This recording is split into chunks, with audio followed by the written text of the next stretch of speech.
whispering. Je vais essayer de ne pas faire aller mes mains dans tous les sens, de ne pas prendre de trigger avec moi, quoi que ce soit, parce que aujourd'hui c'est la fameuse vidéo FAQ. Donc je suis super contente parce que la dernière fois j'avais proposé de faire une FAQ et j'avais dit si vous voulez poser vos questions, et j'ai reçu des questions super chouettes. Donc merci beaucoup à tous ceux qui ont participé pour me poser des questions. Donc on va être beaucoup plus sur simplement du whispering. Vraiment, ce sera très simple. Je sais pas du tout combien de temps ça prendra, évidemment. Je n'ai aucune idée du temps que ça pourra prendre. Alors j'ai l'impression que je m'entends pas très bien.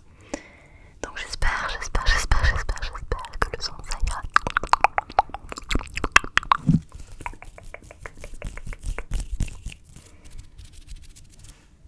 Voilà, je vais voir un peu. Voilà. Ok.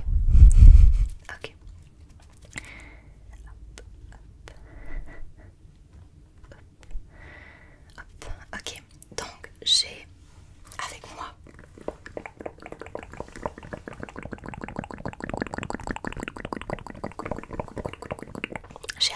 ma tablette, tout simplement parce que ça me permettra de lire vos questions, Alors,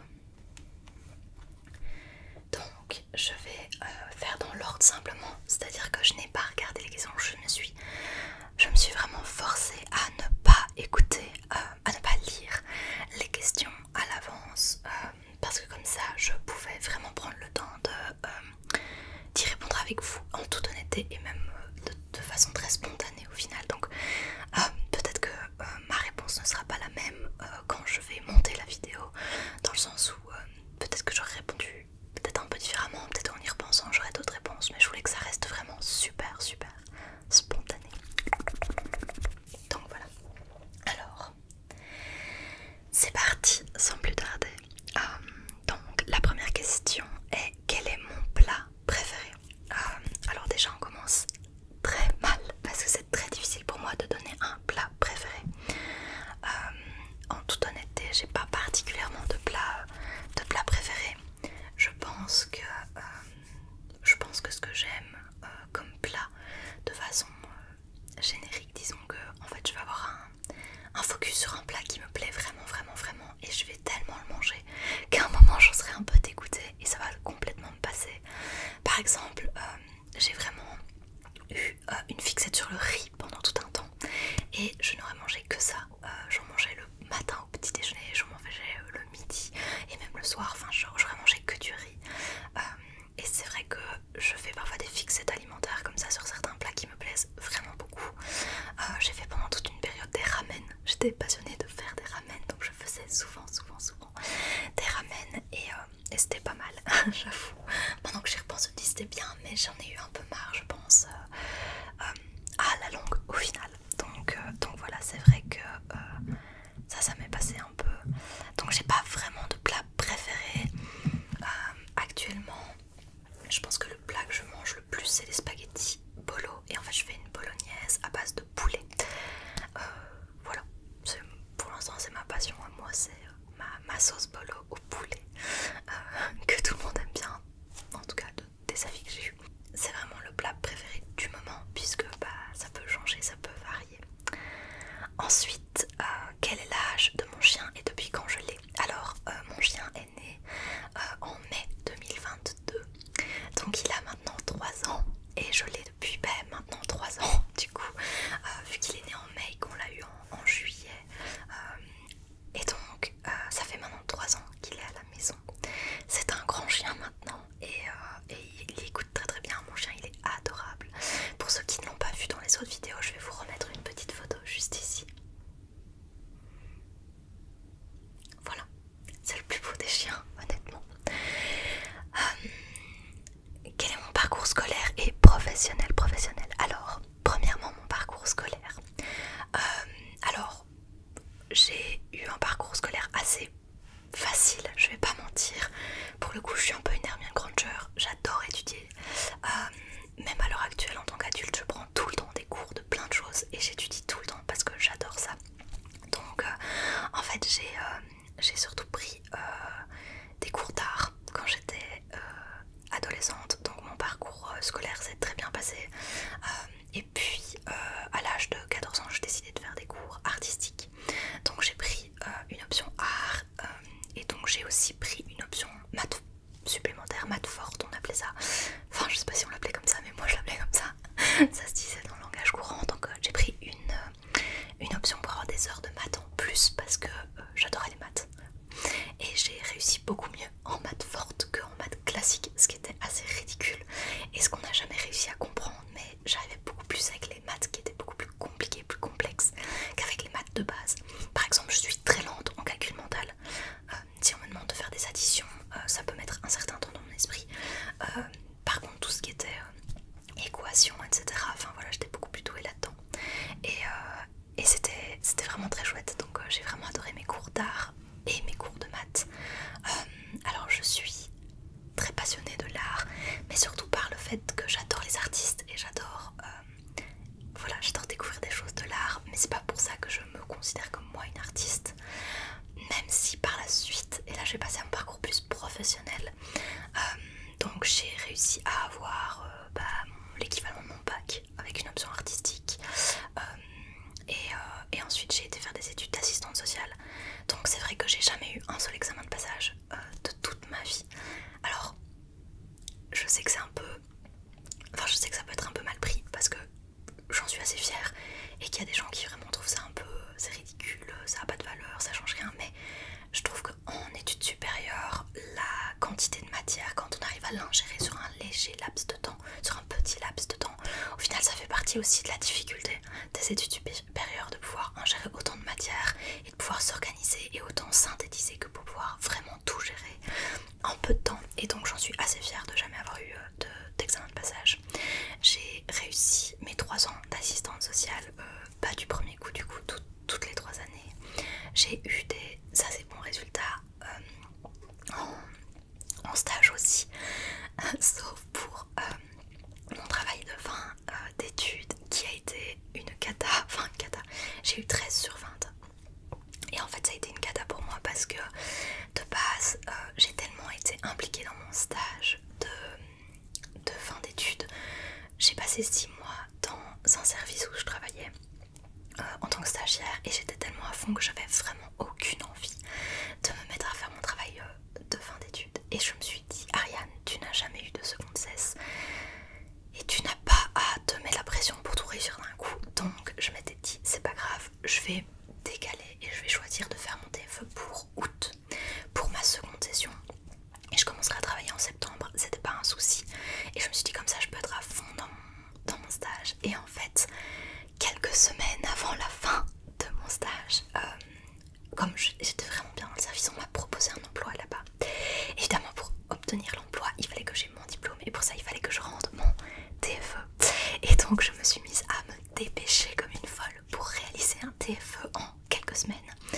TFE dont je ne suis pas très fière, mais je dois admettre qu'avec le peu de temps que j'ai eu pour le préparer, je m'en suis quand même pas mal sortie, puisque j'ai quand même eu 13 sur 20, donc c'était déjà pas mal, donc j'étais très contente.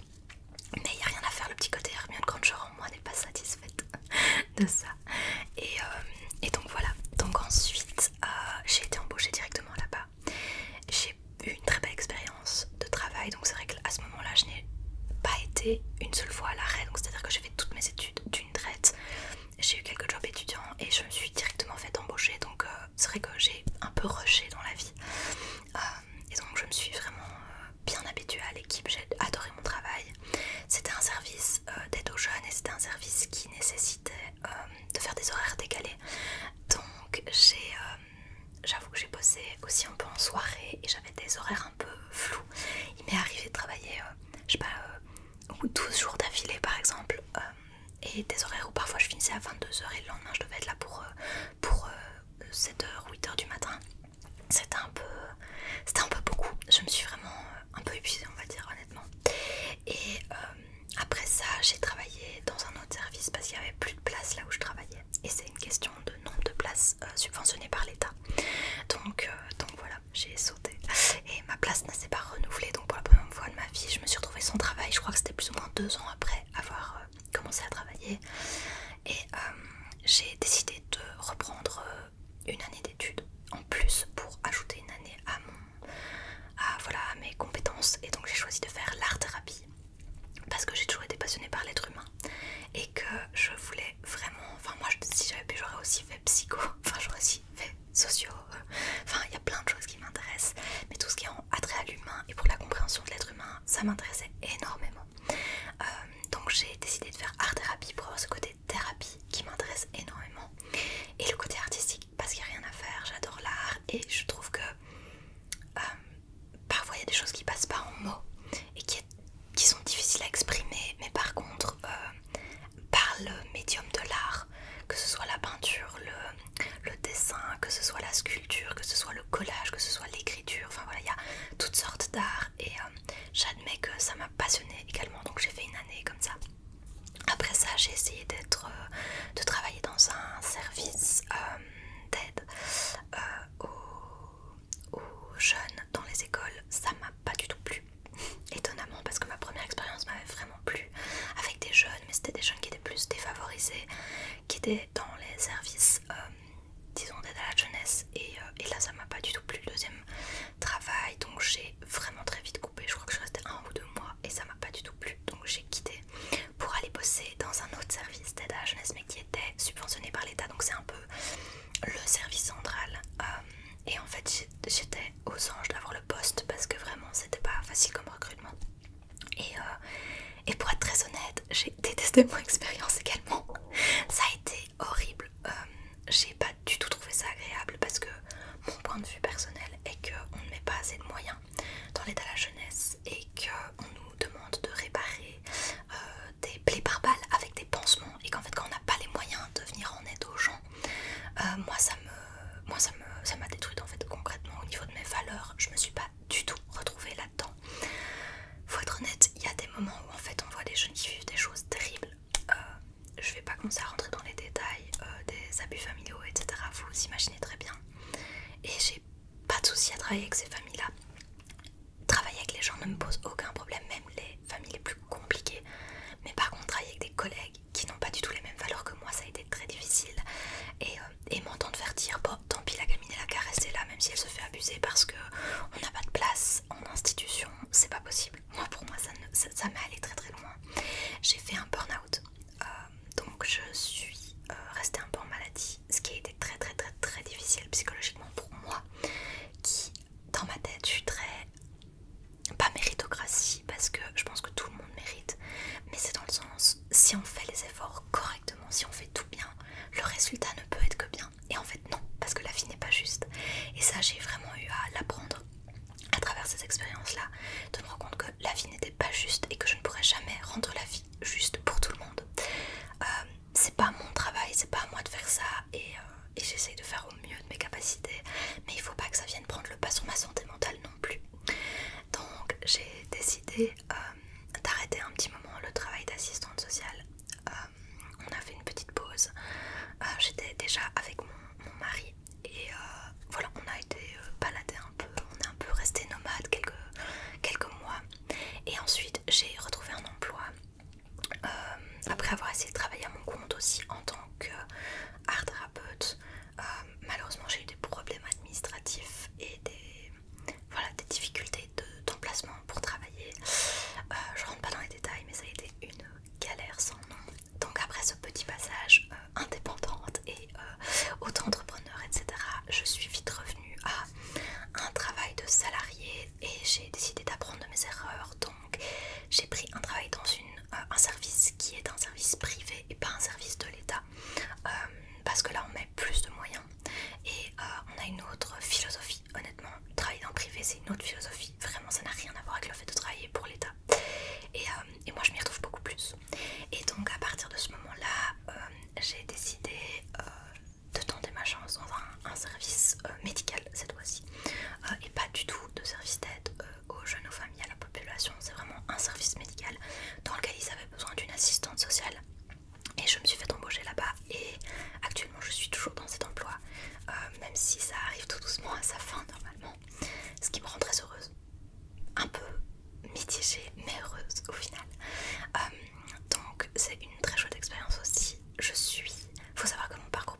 voyager après mon burn-out, en effet j'ai refusé des positions qu'on me donnait parce que j'avais pas senti correctement l'entretien. Et si j'ai une chose à dire à toutes ces personnes qui cherchent de l'emploi, c'est vraiment n'oubliez jamais qu'un entretien d'embauche c'est aussi vous qui évaluez si l'entreprise qui vous interviewe vous correspond ou pas, et que vous êtes en position de force également de pouvoir dire que vous avez des compétences et que vous pourriez les mettre au service de l'entreprise, mais que c'est quelque chose que vous leur donnez aussi. Si vous vous sentez pas à l'aise, si vous voyez qu'il y a quelque chose qui ne va pas, si vous le sentez pas, ne forcez pas s'il vous plaît, parce que vraiment c'est tellement important, c'est super difficile à faire, parce qu'on se dit oui mais après est-ce qu'on trouvera un autre job, est-ce qu'on trouvera une autre place? Oui, vous trouverez une autre place, vous trouverez un autre job, et dans quelques années vous y penserez même plus. Moi j'ai passé un entretien d'embauche avec une dame, il était 8h50, 9h du matin, il y avait une pinte de bière à moitié vide sur son bureau, ça débordait de papier de partout, enfin c'était vraiment un carnage, son bureau ne ressemblait à rien. J'ai à peine eu 3 questions, elle se rappelait plus très bien de mon CV, j'ai vraiment senti que c'était compliqué, et en fait le niveau que moi je voulais apporter d'exigence dans mon travail n'atteignait absolument pas son niveau, qui était complètement à l'abandon. Et je crois que cette dame, je veux pas l'enfoncer, parce que je crois que ça doit être très dur, parce qu'actuellement c'est vrai qu'on ne met pas toujours les moyens qu'il faut, parfois on patauge, il y a beaucoup de demandes et on est vite débordé.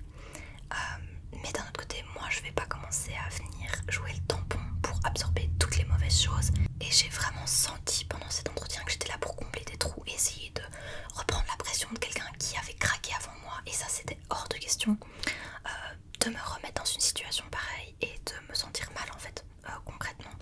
Donc j'avais proposé la possibilité de faire un CDD de 3 mois d'essai pour pouvoir me faire une autre opinion, ce qui a été refusé parce qu'en fait la dame me dit non on a besoin de quelqu'un qui reste. Ok, trouver quelqu'un d'autre, ce sera pas moi cette personne, et c'est tout. Et elle était choquée que je refuse l'emploi en me disant mais vous refusez un poste et un bon salaire, on vous donne un temps plein, enfin voilà, il y avait vraiment plein de choses qui ressortaient, et je disais oui mais moi je ne me sens pas à l'aise et j'espère que votre candidat suivant ira, et puis voilà, c'est tout ce que j'ai dit. Donc je vous invite vraiment à faire ça et à vous respecter. Ensuite, quel est le ou les pays que j'aimerais visiter? Alors c'est un peu difficile parce que j'ai voyagé déjà un peu dans ma vie, pas de fou non plus. Je sais qu'il y a des gens qui sont très nomades, qui testent plein de trucs, moi pas tant que ça, mais par contre j'ai déjà un peu voyagé, et honnêtement actuellement je pense que ce qui me tenterait vraiment comme pays à visiter c'est surtout les pays nordiques, tout ce qui est Suède, Norvège, Finlande, c'est des pays qui m'attirent beaucoup. Je crois que la Russie pourrait m'intéresser beaucoup, même au niveau historique, enfin je trouve que c'est assez passionnant. Évidemment j'ai jamais fait les États-Unis, donc je sais qu'il y a certaines zones dans les États-Unis, notamment tous les parcs nationaux etc, que je pense que j'aimerais beaucoup parce que tout ce qui est nature me parle énormément. Le Canada m'a fait rêver pendant longtemps, mais c'est pas non plus urgent. J'ai pas cette sensation que je dois voyager, j'ai pas cette sensation que c'est toute ma vie et que j'ai trop envie d'aller voir certains pays. Si je les vois pas, c'est pas la fin du monde, ça me va en fait, c'est pas grave.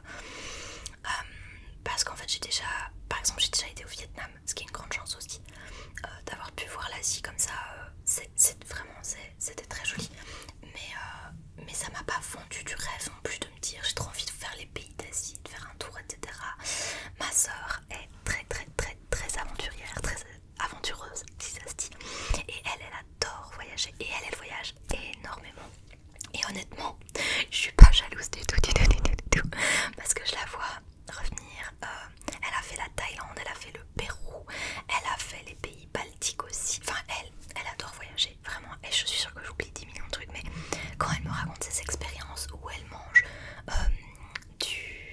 de l'alpaga, où elle mange des cochons d'Inde, où elle se retrouve dans des situations où il y a des chiens errants et des trucs un peu inconfortables, je trouve ça bien, mais dans ma tête, faut pas oublier que moi, dans ma tête, je dois avoir 80 balais. Vraiment, c'est abusé comme je suis une vieille dame. Et donc pour moi, un truc que j'adore, c'est être chez moi avec une bonne tasse de thé bien chaud, un petit bouquin, et aller dormir à 21h maximum. Donc clairement, j'ai pas cette énergie de vouloir voyager beaucoup. Mais en effet, les pays nordiques me tenteraient particulièrement.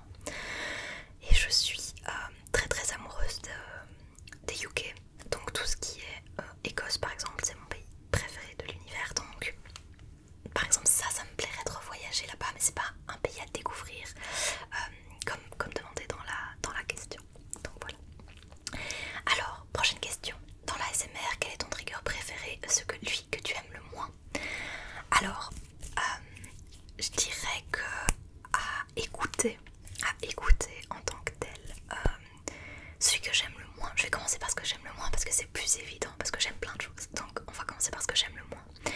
Écoutez, ce que j'aime le moins comme trigger, je dirais que c'est tout ce qui est mastication et mukbang de dégustation. Je n'aime pas entendre les gens manger. Alors dans la vie de tous les jours c'est pas un problème. Je sais que dans la vie de tous les jours il y a des gens qui détestent entendre leur famille manger à table ou être à la cantine et voilà. Moi pas du tout. Au resto si j'entends des gens mâcher etc, c'est pas un souci du tout. Mais dans les vidéos ASMR ça me... non, j'aime pas du tout ça, j'aime pas du tout ça. Après chacun aime ce qu'il veut donc c'est pas un souci. Mais moi personnellement entendre manger c'est pas du tout mon truc. Je vais être honnête, tout ce qui est capuchon c'est pas ma passion non plus, je comprends pas, ça me déclenche absolument pas. Voilà, je pense que c'est vraiment les deux que j'aime vraiment le moins. Alors, mes triggers préférés, je crois que le préféré que j'ai c'est des visuels. Mais tout ce qui est un peu lofi, un peu amateur, me touche plus personnellement que les vidéos hyper bien faites avec beaucoup de budget. Typiquement, j'adore écouter GB ASMR, mais ça ne me déclenche pas. J'ai pas des frissons en écoutant son ASMR. C'est intéressant qu'elle raconte sa vie parce qu'on la suit depuis longtemps et donc elle fait partie du paysage, mais ça me déclenche pas.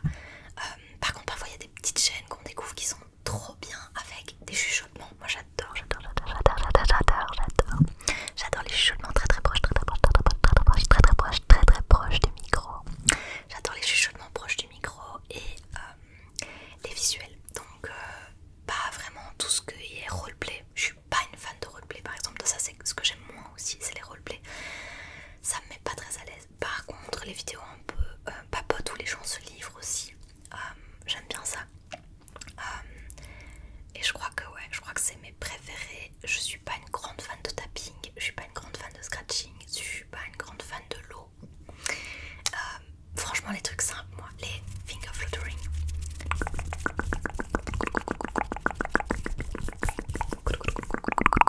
Et proche du micro chuchotement, ça me fait triper. Il y a des phases étonnamment où j'aime le fast ASMR. Je sais pas pourquoi. Vraiment c'est vraiment des petits moments mais c'est pas régulier. Et il y a des phases où j'aime le très slow ASMR. Mais je vais pas mentir, les triggers que j'aime c'est surtout certains spécifiques à certains ASMR artistes parce que moi je suis très fidèle. Moi je suis quelqu'un que quand j'aime bien, bah, je fais toujours la même chose. Donc c'est à dire que quand j'aime bien des ASMR artistes, j'écoute vraiment que eux pendant tout un temps. Enfin c'est une fixette à nouveau comme avec la nourriture. Donc voilà, c'est tout ce que j'aime. Et alors au niveau de les faire par contre, comme trigger je crois que j'aime bien m'essayer au soft spoken parce que ça donne une impression un peu bizarre. Mais je crois que ce qu'on remarque sur ma chaîne aussi c'est que j'aime bien parler. Étonnamment, parce que dans la vie de tous les jours je suis pas vraiment la personne la plus causante du monde, c'est-à-dire que je parle beaucoup mais c'est surtout que j'écoute les gens et je suis vraiment plus introvertie qu'extravertie, donc j'ai l'air super extravertie avec les gens quand je les rencontre, mais par contre je vais les voir une fois tous les 6 mois parce que je suis pas capable de gérer plus de gens. Donc je pense que voilà, essayer de papoter un peu. Voilà pour cette question là. La question suivante est: est-ce que je vis en France? La réponse est non, je ne vis pas en France actuellement. Peut-être de retour en France bientôt, c'est une possibilité parce que dans les prochains mois je vais déménager encore, parce que j'ai déménagé il y a 2 ans. Avant ça j'avais déménagé 3 ans avant ça j'avais déménagé 2 ans avant, puis avant ça j'avais encore déménagé 3 ans avant. Enfin en fait je fais que déménager, c'est à dire que je reste max 2-3 ans quelque part et puis je bouge. Donc à mon avis je vais bouger encore dans les prochains mois. Donc c'est très difficile pour moi de répondre à ces questions parce que alors autant dire que je le disais, j'aime pas beaucoup voyager etc. Quand je pense à voyager c'est plus dans les pays lointains. Autant voyager dans l'Europe et m'installer quelque part en Europe pour un petit temps, ça me pose aucun souci. Je parle anglais donc c'est pas un problème.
âge est-ce que j'ai, quel âge est-ce que j'ai, et Charlotte me dit ça c'est plus perso, désolée Charlotte, il n'y a aucun souci, c'est très bien. J'ai 27 ans à l'heure actuelle, donc voilà. En fait je sais pas pourquoi je dis alors voilà, parce que en fait j'ai 27 ans, point. Je sais pas quel âge on imagine que j'ai, mais je suis du côté quasi trentenaire de la vingtaine, on est d'accord, je suis beaucoup plus de l'autre côté que des jeunes actuellement, ce qui me pose pas de soucis du tout. Toute ma vie on m'a dit que j'avais l'air beaucoup plus vieille que mon âge, et depuis 2-3 ans je dirais que ça se rééquilibre complètement parce qu'on commence à me trouver plus jeune que mon âge, ce qui est plutôt pas mal, parce que autant vous dire que j'ai déjà eu des moments très gênants où on croyait vraiment que j'étais beaucoup plus âgée que mon âge, des moments où dans le train on me croyait pas sur mon ticket jaune et où on voulait absolument une preuve d'identité alors que j'avais genre 15 ou 16 ans. C'était vraiment honteux. Des moments où en fait il y a des hommes beaucoup plus âgés qui viennent vous draguer parce qu'ils sont persuadés que vous êtes majeur et en fait vous êtes vraiment mineur. Donc voilà, plein de moments très gênants comme ça où en fait on m'a toujours vu beaucoup plus vieille que je ne suis, et actuellement je suis très contente que ça ne continue pas, parce que si à mon âge on me disait oh bah disons t'as l'air de ressembler à la quarantaine, là je me sentirais un peu vexée. Donc voilà. Que dirais-tu à la toi d'il y a 10 ans si tu pouvais retourner dans le passé? Alors étant donné que j'ai 27 ans, la moi d'il y a 10 ans à 17 ans, alors c'est super compliqué parce que en général ces questions là j'ai l'impression que c'est un peu pour donner des conseils généraux, un peu pour dire si je devais passer à quelqu'un, si je devais parler avec quelqu'un qui a 17 ans, qu'est-ce que je lui dirais. Mais là la question c'est vraiment si moi je pouvais parler à moi-même d'il y a 10 ans, parce que moi il y a moi-même d'il y a 10 ans je vivais pas du tout la vie d'une ado de 17 ans, c'est à dire que je suis partie de chez mes parents très très tôt, donc je vivais déjà toute seule. À 17 ans j'ai tenté une colocation, ça s'est très mal passé, donc enfin très mal, c'est à dire que je me suis pas plu en coloc quoi, il s'est rien passé de dramatique, on n'a pas eu de conflit, il n'y a eu de problème, il n'y a pas eu de dispute, il y a juste eu que j'étais pas à l'aise de vivre avec quelqu'un, et du coup j'ai vécu toute seule à partir de l'année d'après, mais à cet âge là je vivais encore en coloc, et la première chose, je crois le premier conseil que je dirais, en tout cas la première chose que je voudrais dire à la moi d'il y a 10 ans, c'est premièrement bravo, félicitations, parce que tu as réussi à reconnaître qu'il y avait un problème chez toi, tu as réussi à t'en sortir toute seule, tu as réussi à prendre ton courage à deux mains et à forcer le destin, à forcer la vie pour aller mieux.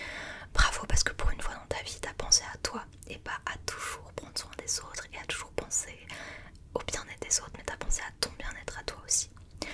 Deuxièmement, je lui dirais fais attention, c'est pas parce que tu es mature que tu sais faire la différence entre le bien et le mal, et c'est pas parce que t'es plus mature que les autres personnes de 17 ans que tu dois vivre comme une adulte, parce que du coup quand tu fais ça tu passes un peu à côté de la jeunesse et tu passes un peu à côté de l'innocence de la jeunesse, et à avoir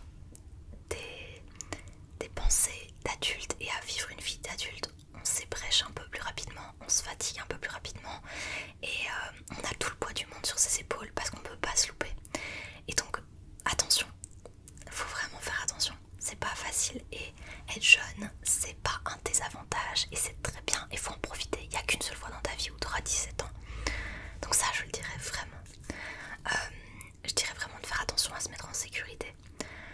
Je pense que j'ai vécu dans une époque aussi, au début des réseaux sociaux, quand j'étais jeune, et en fait on faisait un peu tout et n'importe quoi, on se rendait pas compte, il n'y avait pas vraiment de notion de sécurité, et je pense qu'on a vraiment poussé les femmes très très fort dans le féminisme, on est des femmes fortes, on peut tout faire, on peut tout gérer, et en fait ça te met dans des situations à risque.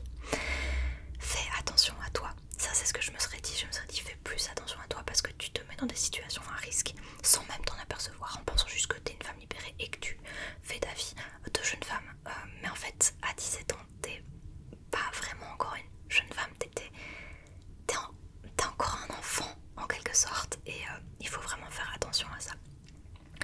Je pense que je dirais aussi à la moi de 17 ans que c'est pas grave de se tromper, que c'est pas grave de rater quelque chose, que c'est pas grave d'être nul dans un truc et de pas y arriver, et que même si tu fais tous les efforts du monde, c'est pas pour ça que tes résultats seront équivalents à tous les efforts que tu mets. Parfois tu mets tous les efforts dans une direction qui est pas la bonne, et donc forcément t'as pas les résultats que tu veux, mais pas parce que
qui manque de plein de choses et je crois vraiment il faut respecter tout le monde.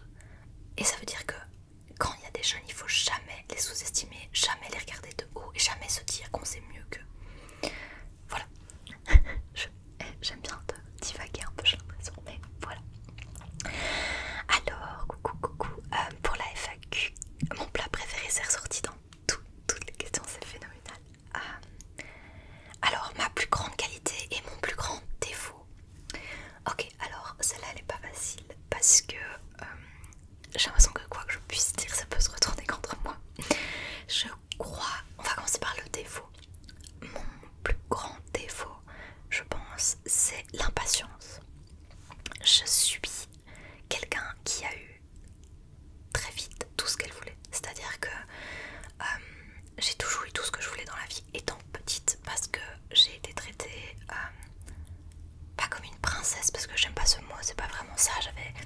J'avais pas tout ce que je voulais à la seconde, mais disons qu'on ne m'a jamais mis de limite.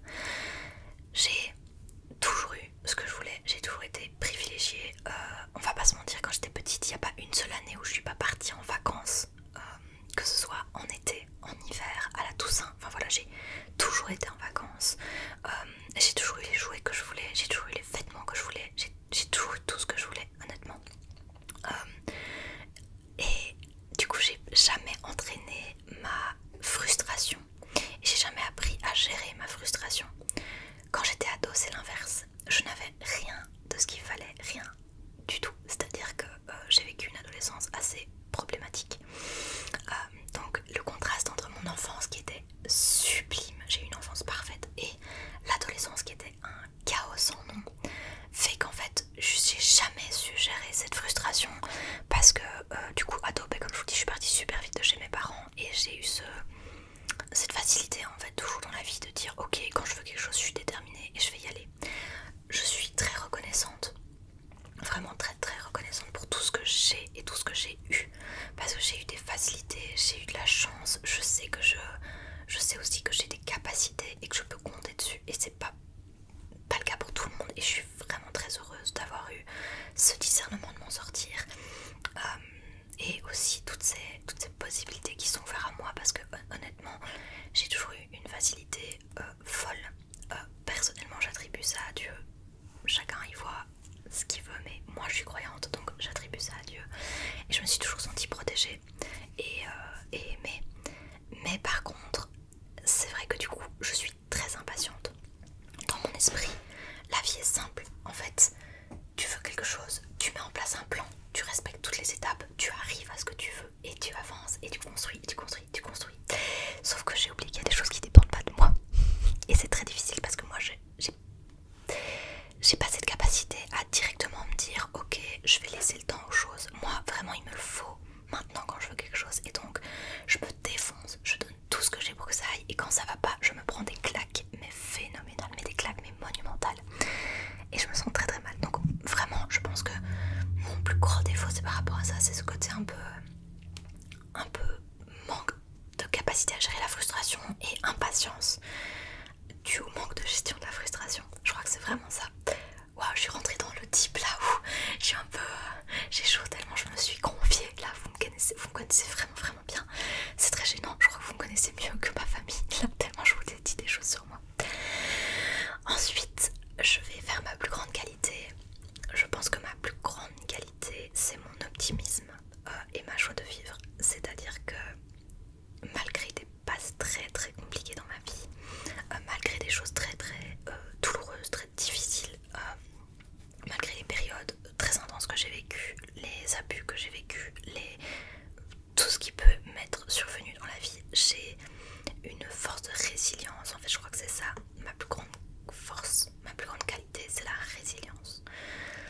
Quand je me plante ça fait très très mal mais je me relève toujours, je suis très optimiste, je sais que c'est des phases et comme j'ai connu des hauts très très hauts et des joies très fortes et des moments de joie et de bonheur et d'amour, je sais que ça va revenir à un moment ou un autre et donc il n'y a jamais rien qui peut m'abattre entièrement parce qu'à un moment ou un autre je sais que ça va tourner et que ça retournera vers du positif et ça c'est vraiment une très grande force et j'en suis très très heureuse de voir le positif même chez les gens, même dans la vie, enfin voilà c'est quelque chose d'important pour moi.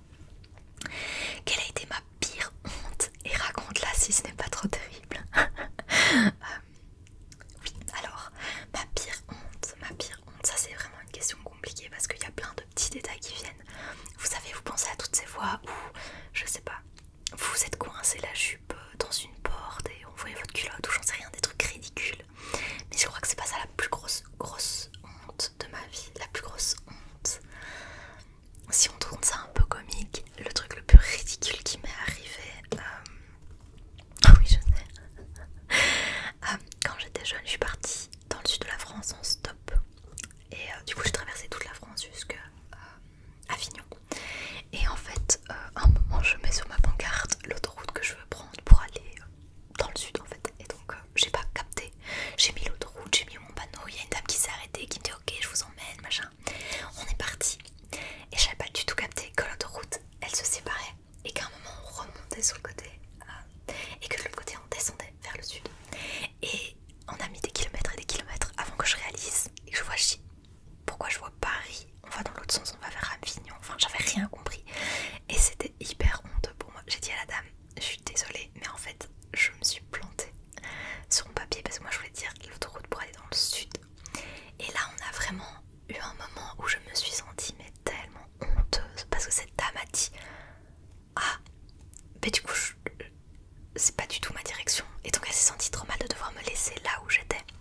Et du coup de m'abandonner en quelque sorte et de pas pouvoir me conduire. Et en fait elle s'est sentie super mal parce qu'elle dit mais moi j'ai pas du tout le temps parce que je dois aller chercher mes enfants à l'école, j'ai pas du tout le temps de redescendre pour te remettre là où je t'ai prise. Enfin voilà, c'était vraiment honteux mais je me suis sentie mais tellement mal. Oh j'étais tellement mal et j'étais tellement désolée. Et en même temps je me suis vraiment dit merde, c'est la fin de la journée tout doucement, je suis pas du tout dans la zone que j'avais prévue. Et du coup je suis pas du tout capable de savoir où loger, où est-ce que je vais me retrouver, où charger mon téléphone, c'est bête mais où charger mon téléphone. Enfin bref, ça c'était vraiment la honte totale de m'être complètement plantée et le pire de pas m'en être rendu compte tout de suite. Donc ça c'était vraiment honteux. Je pense que c'était vraiment une honte de fou. Après il n'y a pas vraiment de moment où je suis... En fait c'est plus quand je me sens mal et que je culpabilise pour quelque chose que je trouve ça honteux. Mais sinon par exemple si je tombe dans la rue, je vais aimer mourir de rire. Ça m'arrive d'avoir des talons quoi et dans les pavés de me coincer et juste de tomber, de m'éclater au sol et juste d'être morte de rire parce que c'est ridicule en fait. Et c'est pas honteux, ça arrive, enfin vraiment c'est pas grave quoi. Donc parce que j'ai des petites hontes comme ça m'arrive souvent. Enfin je veux dire il y a vraiment des fois où je réalise que je suis en train de parler et depuis une demi-heure j'ai genre mes boutons qui sont ouverts. Alors je mets toujours des t-shirts en dessous, des petits tops, donc c'est pas grave, je me retrouve pas nue devant tout le monde. Mais c'est juste, je réalise après une heure que j'ai ma chemise ouverte alors qu'on est en réunion d'équipe et que personne m'a rien dit dans mes collègues. Enfin c'est ridicule, mais c'est pas grave, c'est pas des grosses hontes. Donc voilà, il m'est déjà arrivé aussi de confondre. Oh ça c'était horrible, oh mon dieu, j'en ai des sueurs froides dans le dos maintenant que j'y repense. En fait j'avais une amie quand j'étais jeune qui avait de l'acné. Moi j'ai eu de la chance parce qu'ado j'ai pas eu d'acné. J'en ai eu adulte mais pas ado. Et ado j'avais une très très belle peau. Et j'ai une amie qui avait de l'acné. Et en fait j'arrive en plein milieu d'une conversation où il parle de l'acné avec un ami et cette amie. Et en fait le problème c'est que moi j'avais pas capté qu'on parlait de quelqu'un d'autre, donc je pensais qu'on parlait d'elle. Et donc j'ai essayé d'être gentille et je lui dis mais c'est pas grave, franchement t'inquiète, ça se voit pas tant que ça, en plus comme tu mets du fond de teint, franchement ça va et tout. Et là le gros plan, et elle m'a regardée mais genre vraiment prête à pleurer.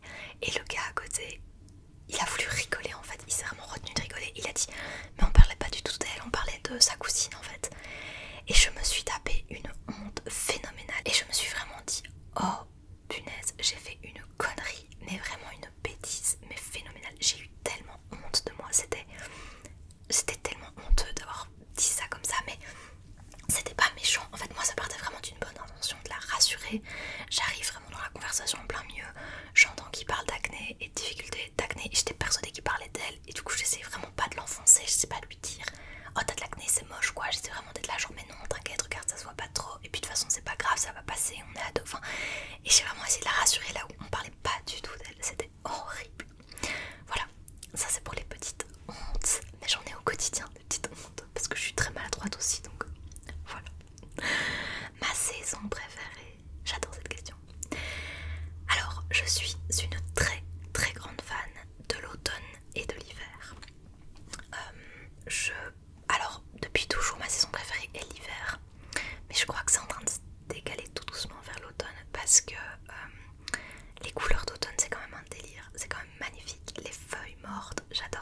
fait beaucoup de visites à domicile. Faut voir le nombre d'animaux de compagnie que les gens ont, c'est phénoménal.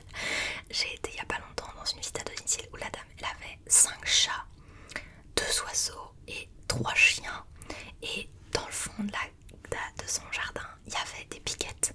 Enfin c'était vraiment un truc de fou. Et je suis là genre mais pourquoi vous avez autant d'animaux madame, vraiment? Parce qu'elle habite pas du tout à la campagne et c'est pas du tout adapté pour les animaux. Quand tu habites à la campagne, que tu as, j'en sais rien, une petite maison de campagne, une ferme, j'en sais rien, quelque chose d'adapté pour les animaux, je comprends. Mais là, c'était trop bizarre. Enfin bref, résultat, non, je veux pas d'autres animaux de compagnie. J'adore mon chien, mais il faut savoir qu'avoir un animal de compagnie, c'est beaucoup d'investissement. Parce que moi, personnellement, je considère que c'est un peu comme avoir un enfant, c'est tu dois l'éduquer, tu dois t'en occuper. Tu sais que ton animal de compagnie, si tu lui donnes pas à boire, si tu le nourris pas, il s'en sort pas. Tu sais qu'il sera jamais autonome, jamais. C'est à dire que bon, si t'as un chat, mais moi j'aime pas les chats en l'occurrence, je suis pas du tout chat, moi je suis 100% chien. Vraiment les chats c'est pas du tout mon truc. Et en plus mon mari est allergique aux chats, donc ça tombe très bien. Mais du coup un chien par exemple, je pense surtout à ça, c'est pas possible qu'un jour il se réveille, il se mette à parler et il décide de faire sa vie et d'acheter une maison, tu vois. Il va pas se nourrir tout seul, il va pas avoir un job. Donc tu dois bien comprendre que quand tu prends un animal de compagnie qui pourra pas se débrouiller tout seul toute sa vie, il est dépendant de toi et c'est une grosse charge et je pense que les gens l'oublient complètement. C'est pas juste un gros nounours en fait, c'est une responsabilité. Moi j'ai un chien, tous les jours je vais marcher avec lui minimum 40 minutes. Tous les jours, il n'y a pas un seul jour où je sors pas. Qu'il pleuve, qu'il vente, qu'il neige, que je sois malade, que je sois pas malade, que je sois fatiguée, que je sois courbaturée, que je sois triste, que je sois n'importe quoi, je sors mon chien tous les jours. Je me vois pas du tout sortir deux chiens, je me vois pas du tout avoir d'autres animaux et m'occuper d'autres animaux. Moi j'aime bien l'idée de pouvoir partir une fois de temps en temps en week-end. Dès que t'as des animaux et qu'ils sont plusieurs, c'est beaucoup plus compliqué. Donc non, je veux pas d'autres animaux de compagnie. Et en toute honnêteté, là j'aime tellement mon chien que je veux pas y penser, c'est horrible. Mais le jour où il sera décédé, je ne veux absolument pas reprendre un autre animal parce que vraiment ça va me briser le cœur au point où je suis sûre que je vais être dégoûtée, je voudrais plus en avoir. Là c'est vrai que j'avais un chien quand j'étais petite. J'ai perdu ce chien, ça a été très douloureux. J'avais un chat que j'ai perdu, ça a été très douloureux. Et je ne veux plus vraiment m'engager à d'office ressentir ça tout le long de ma vie. Donc on verra bien par la suite, mais je ne veux pas avoir d'autres animaux de compagnie. Ensuite, qu'est-ce qui t'énerve le plus chez les gens en règle générale? Je dirais de manière générale l'irrespect. Vraiment le manque de respect pour autrui me tue profondément. Je crois que c'est ce que j'ai le plus de mal à digérer parce que la majorité du temps, en fait moi je peux tout pardonner à tout le monde. J'ai travaillé avec tout type de public, que ce soit des personnes qui consomment, que ce soit des personnes qui même abusent d'autres personnes. Enfin je veux dire, j'ai bossé avec des publics de fous qui étaient n'importe où, n'importe comment, qui étaient vraiment dans des problématiques énormes. Je travaillais avec des sociopathes, j'ai travaillé avec, enfin bref, tout ce qu'on veut. Mais les gens qui ne respectent pas soit les autres, soit les règles, ça me fume. Donc en fait, quand la personne ne comprend pas et qu'on peut lui apprendre à faire mieux, ça me pose aucun souci. Si tu fais pas exprès. Mais les personnes qui sont profondément irrespectueuses, presque pour faire exprès d'être irrespectueuses, parfois il y a des gens, tu dois penser à certaines personnes comme ça. Il y a un cadre à respecter, tout le monde comprend qu'il y a un cadre à respecter, tout le monde sait pourquoi. Et cette personne ne le respecte pas juste parce qu'elle veut pas respecter les règles.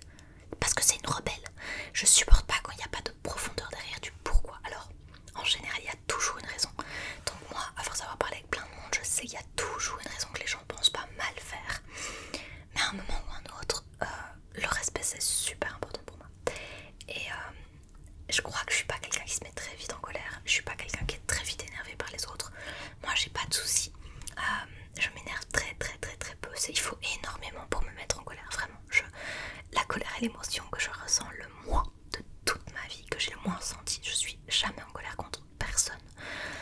Mais il y a des fois où vraiment quand on va très loin dans l'irrespect et qu'on fait vraiment preuve de mauvaise foi, mais jusqu'au bout du bout, là par contre ça passe pas. Et ça m'énerve énormément. Et d'ailleurs ça peut être un souci, par exemple, pour moi l'irrespect n'est pas ce que toi tu considères comme l'irrespect ou ce que quelqu'un d'autre considère comme l'irrespect, puisque chacun a des valeurs différentes.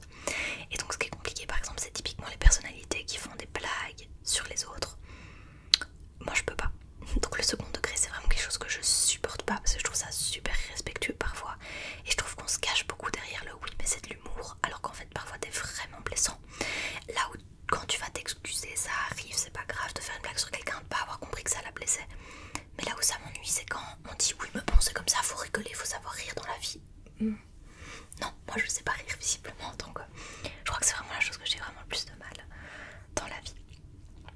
As-tu passé un moment inoubliable lors de ton mariage? Oui et non. C'est-à-dire, j'ai répondu à cette question récemment par plein de gens qui te disent ça et qu'en fait je suis pas d'accord. Tout le monde dit ouais c'est le plus beau jour de ta vie. Désolée pour mon mari, désolée pour plein de monde, mais non, ton mariage c'est pas le plus beau jour de ta vie. Enfin pas pour moi en tout cas. Il était magnifique, il était exactement comme je voulais. Mon mariage a été exactement comme je le voulais. J'ai eu ce qu'il fallait, j'ai vraiment trouvé ça merveilleux. C'était beau, c'était romantique, c'était léger, c'était fun, c'était calme, c'était tout ce que j'aimais. Par contre, c'est pas le plus beau jour de ma vie, donc oui, c'est un moment inoubliable. Et si la question c'est as-tu passé un moment spécifique inoubliable pendant mon mariage? Oui, j'ai eu des moments que j'oublierai jamais. Mais si la question c'est plus est-ce que ça a été le moment inoubliable de ta vie? Non, ça n'est pas le cas parce que ça sera pas le plus beau jour de ma vie. Ça n'est pas le plus beau jour de ma vie parce qu'il faut gérer tout le monde, gérer les timings, réussir à supporter les gens parce qu'il n'y a rien à faire, faut pas se mentir. Il y a des gens dans ta famille que t'as pas envie de voir, que dans la famille de l'autre que t'as pas envie de voir, c'est comme ça. Mais tout le monde est venu et tout le monde fait un effort et c'est comme ça. Et il y a vraiment des moments où en fait il faut se comprendre que c'est fatigant. Pour moi d'être avec des gens c'est fatigant, mais donc d'être avec tout le monde en même temps toute la journée c'est épuisant. C'est à dire que j'étais claquée après, mais vraiment claquée. Pourtant ça n'a pas fini tard parce qu'on a fini à minuit, mais j'étais épuisée. Donc non, c'est pas le plus beau jour de ma vie. Je suis pas quelqu'un de très romantique en disant ça, mais faut savoir que entre mon mari et moi, mon mari est bien plus romantique que moi. Moi pas particulièrement, et je suis pas très vexée de ça. Enfin je trouve pas que c'est un problème, mais c'est un autre débat. Par contre, as-tu passé un moment, si je dois pointer un moment spécifique inoubliable dans toute cette journée? Je parle vraiment de la journée cérémonie religieuse, etc. C'est la première danse qui a été un moment hors du temps parce qu'on a vraiment juste, on était dans notre bulle tous les deux. Et en fait ce qu'il y a c'est que tu ne te rends plus compte qu'il y a des gens autour. Et ça c'est ce que je recherche dans la vie, de me sentir tellement absorbée que tout disparaît autour de moi. Et je trouve ça magnifique. Et donc là on a vraiment, en fait on n'a pas fait une première danse de fou, on n'avait pas pris de cours de danse ni quoi que ce soit. On a mis une musique que j'aime particulièrement. On s'est mis tous les deux et on a fait un slow et on a tourné des yeux fermés. Moi j'étais les yeux fermés et je suis restée près de lui. Enfin voilà, ça c'était vraiment mon moment inoubliable de ma journée. Mais voilà. Question suivante. Tu aimes voyager? Oui. Mais comme j'ai répondu dans l'autre question sur le voyage, j'aime voyager, mais pas trop loin, pas trop court, parce que je supporte pas. Il n'y a rien de pire que de faire genre 15 heures de voyage pour, je sais pas, 5 jours sur place. Je comprends pas l'intérêt. Moi, si je fais un voyage qui dure plus de genre 7 ou 8 heures, il faut au moins que je reste 10 jours sur place, sinon je ne vois pas l'intérêt. Tellement le voyage est douloureux pour tellement peu de temps sur place, surtout que tu te comptes que toutes les nuits tu dors. Tu vois pas grand chose au final, donc moi vraiment c'est pas, voilà, je comprends pas trop ça. Donc j'aime voyager de façon modérée, donc je pense que ça dépend comment tu imagines voyager, comment tu penses voyage. Je pense petits endroits confortables, sympathiques, pas trop difficiles d'accès. Par exemple je déteste le bateau, j'ai le mal de mer comme pas possible, donc tout ce qui est croisière etc. par exemple ça me déprime rien que d'y penser. J'allais dire ça me dégoûte tellement, j'ai peur d'être malade, mais voilà, j'aime voyager un peu. En fait, comparé à la moyenne des gens, je suppose que je voyage quand même beaucoup parce que comme je te dis, je bouge beaucoup. Mais par contre, j'aime bien m'installer quelque part, j'aime bien prendre le temps, j'aime bien être calme pendant mes voyages. Je suis pas du tout du genre à prendre l'avion par-ci, prendre l'avion par-là, aller faire un week-end là-bas et puis un week-end là-bas et courir dans tous les sens pour voir le plus de trucs possible et me fatiguer, ça m'intéresse pas. Donc voilà.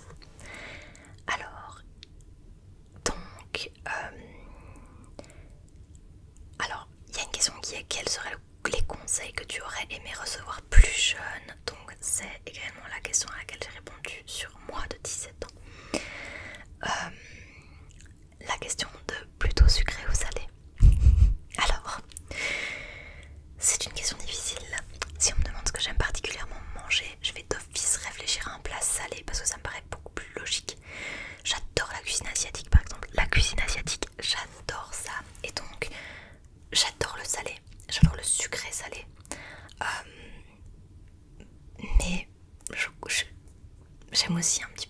j'adore faire des pâtisseries.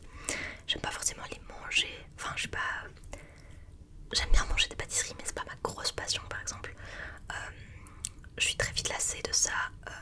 J'aime bien manger un chocolat ou quoi, mais à choisir entre ça et un bon plat, je sais pas, je trouve que le salé c'est quand même la vie quoi, donc je pense plus salé. Et alors la question, la dernière question, c'est quels sont tes ASMR artistes préférés? Mes ASMR artistes préférés sont premièrement, alors j'ai fait une vidéo sur mes youtubeurs préférés dans laquelle il y a une section ASMR, donc je vous invite à aller voir la vidéo parce que c'est hyper intéressant. Faudra que je remette à jour parce qu'il y en a plein qui ont changé, mais je crois que dans mes préférés il y a ASMR Kali, que je trouve l'ASMR est vraiment chouette. Je dis pas que j'accroche avec la personnalité de toutes les personnes que je vais citer ici, mais ASMR Kali. J'aime beaucoup également, je vais regarder dans mes abonnements, tiens ça c'est une bonne idée. Alors dans mes ASMR artistes préférés, Kali ASMR, j'adore Massage ASMR qui est le dieu de l'ASMR pour faire des tingles en tout cas je trouve. J'adore aussi ASMR Bakery quand j'ai besoin d'un fond pour étudier, travailler. Comme je vous dis, j'adore étudier. Donc par exemple en ce moment je suis des cours à l'université de Hillsdale College en ligne. Par exemple là je suis sur un cours sur l'économie capitaliste et voilà, pour comprendre un peu le capitalisme correctement. C'est pas du tout le sujet, mais du coup ASMR Bakery quand j'ai besoin d'étudier, ça fonctionne très bien. Honnêtement j'adore ça. J'adore ASMR Eliza. ASMR Eliza qui est une anglaise qui fait des ASMR en soft spoken, et je te jure que quand tu as besoin de changer les idées, je sais pas, ça fonctionne super bien je trouve. J'adore ASMR Weekly qui fait des ASMR beaucoup sur Harry Potter et moi je suis une très grande fan de Harry Potter aussi. J'adore Behind the Moons qui est une ASMR artiste française qui avait disparu un peu de la plateforme et qui est revenue récemment et que je trouve super chouette aussi. J'adore Christy ASMR qui est une ASMR artiste chrétienne américaine qui fait un contenu que je trouve super cool. Là je te cite vraiment ce que je vois dans mes abonnements YouTube, donc c'est pour ça que je regarde par là, c'est parce que je regarde mes abonnements YouTube pour pouvoir te citer un peu ce que je suis régulièrement. Il y en a plein d'autres mais ce qu'il y a c'est que je suis pas abonnée à beaucoup de personnes, j'ai très peu d'abonnements. Je sais pas pourquoi, je m'abonne pas super facilement et super rapidement aux gens. J'ai pas envie de me faire déborder parce que je déteste quand ma page d'accueil c'est que les mêmes gens tout le temps, ça me perturbe. J'aime bien parfois écouter China Unique ASMR, je sais que c'est super weird mais elle fait que des ASMR avec du gloss et tout, et je sais pas, parfois je suis dans cette phase là.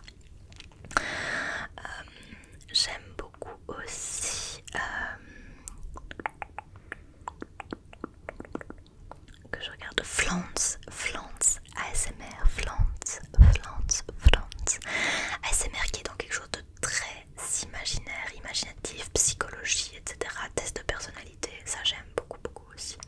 Évidemment c'est de l'anglais également. Je continue à regarder ici. Alors j'ai Jojo ASMR, j'aime beaucoup. Ouais, Jojo j'aime beaucoup son ASMR aussi, ça me plaît beaucoup.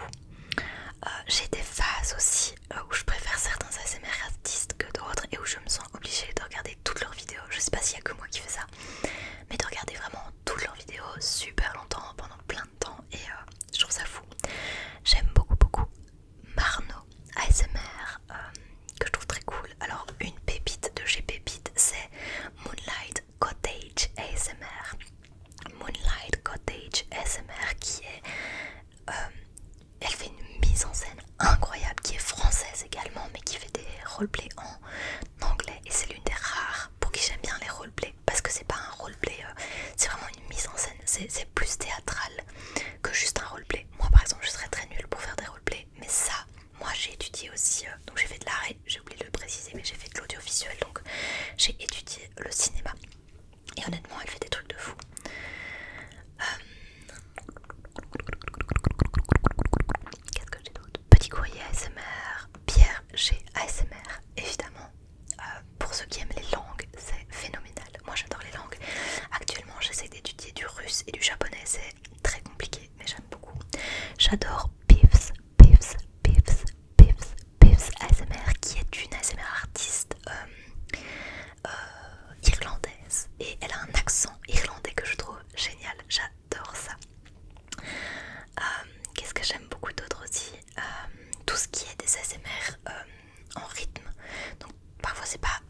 ASMR artiste précisément, mais un ASMR rythmique que je trouve super cool, honnêtement. Qu'est-ce que j'ai d'autre comme ASMR artiste que je suis? Ah oui, et la dernière ce sera Zenias ASMR, qui est l'ASMR, la page ASMR de Iphigénia, qui est grecque et qui elle fait de l'ASMR beaucoup pour les autistes, TDA, personnes avec des neurodivergences en fait concrètement. Et elle est très chouette, elle vit actuellement en Corée si je ne me trompe pas. Et du coup elle fait aussi des vidéos sur le coréen. Je regarde un peu Eva en Russie pour essayer d'avoir un peu, mais c'est pas dans mes préférés. Mais Eva en Russie qui elle est russe et fait des vidéos ASMR en français. Donc voilà, alors c'était une très longue FAQ, je réalise qu'il est... J'ai plus d'une heure de tournage, le montage va être très long, je vais essayer de découper un peu tout ça. En tout cas, voilà.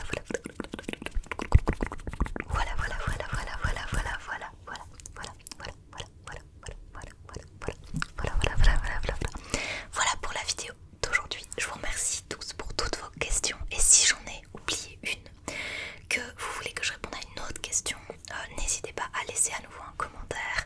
Et je ferai ça pour tous ceux qui sont encore là. Merci du fond du cœur. N'hésitez pas à me laisser un petit commentaire pour faire un coucou. Qu'est-ce qu'on pourrait dire? On pourrait dire que vous pouvez mettre un petit appareil photo dans les commentaires. Pourquoi pas? Pour signifier que vous avez été jusqu'au bout de la vidéo. Parce que vraiment, si vous êtes encore là, vous êtes les meilleurs. C'est vous les meilleurs si vous êtes encore là. Et si vous êtes nouveau, mais venez, abonnez-vous parce que je fais pas de façon très régulière de vidéos et je vois que du coup ma page monte pas beaucoup en nombre d'abonnés. C'est un peu dommage parce que je passe du temps et j'aime bien. Donc voilà, n'hésitez pas à vous abonner